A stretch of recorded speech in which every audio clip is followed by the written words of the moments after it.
5.2 દાખલા નંબર છે 19. શું છે કે સુબ્બારાવ 1995 માં 5,000 વાર્ષિક વેતનથી કામ શરૂ કર્યું. ઓકે, કેટલા વેતનથી? 5,000 નું વાર્ષિક વેતન મળતું હતું. 1995 માં બહુ કહેવાય, એક વર્ષનું 5,000 મળતું હતું. પછી દર વર્ષે ઇન્ક્રીમેન્ટ મળે છે, દર વર્ષે માસિક 200 રૂપિયાની વૃદ્ધિ મળે છે. શું થાય છે? 200 રૂપિયાની વૃદ્ધિ મળે છે.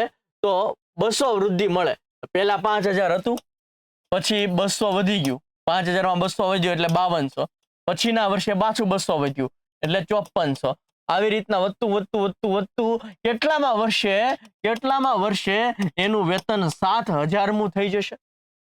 બરાબર છે? જો પહેલા 5,000 હતું પહેલા વર્ષે, બીજા વર્ષે 200 વધ્યું એટલે 5200 થઈ ગયું, ત્રીજા વર્ષે પાછું 200 વધ્યું એટલે 5400 થઈ ગયું. દર વર્ષે 200 રૂપિયા વધે છે. તો કેટલામાં વર્ષે 7,000 જેટલો એનો પગાર થઈ જશે. ઓકે, તો અહીંયા જો આને કહેવાય એ કેટલું છે તો કે 5,000. ડી, આમાંથી આ બાદ કરો, 5200 માંથી 5,000 બાદ કરો એટલે કે 200 રૂપિયા ઇન્ક્રીમેન્ટ એને આવે છે. એન આપણે ગોતવાનું છે. એન એટલે છેલ્લું પદ કેટલું છે? 7,000 છે. ઓકે, બધી વેલ્યુ આમાં મૂકી દઈએ. એન બરાબર એ વત્તા એન ઓછા 1 અને ડી. એન શું છે તો કે એન છે 7,000. એ શું છે તો કે 5,000. એન તો શોધવાનો છે. ડી શું છે તો કે 200. 5,000 આ બાજુ જાય તો બાદ બાકી થશે.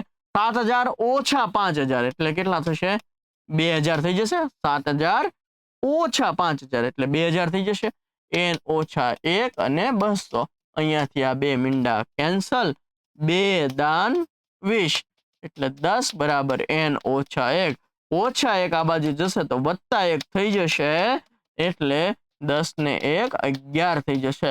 એટલે કે 11મા વર્ષે એનો પગાર 7,000 થઈ જશે.